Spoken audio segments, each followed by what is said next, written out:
Hi everyone! I'm Ben and welcome to my channel.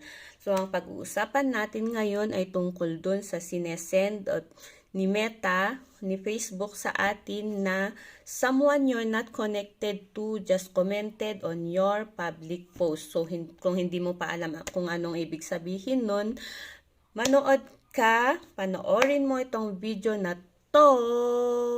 Kung bago ka pa lamang dito sa channel ko, please like and subscribe. Thank you. Let's start. Hi everyone! Kumusta? Kumusta yung mga baguhan sa pagre-reels na katulad ko? Kumusta kayo dyan guys? Ito, mai-share lang ako sa inyo. Ito. Ito.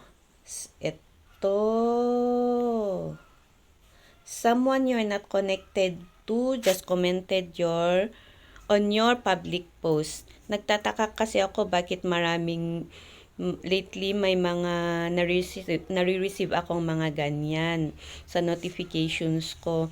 Ito pala, sa mga baguhang katulad ko, ito pala yung mga hindi natin kilala hindi natin friend o followers sa ating account.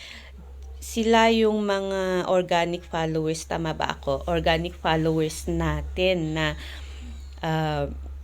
nanonood at nagre-react sa mga post natin.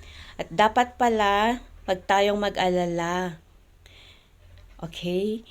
Kasi si Lolo Meta, ipinapanood niya yung mga post natin sa ibang mga content creators. Kaya may nare-receive tayong mga ganyan. Okay? Yun lang. Thank you. Thank you for watching. Thank you so much.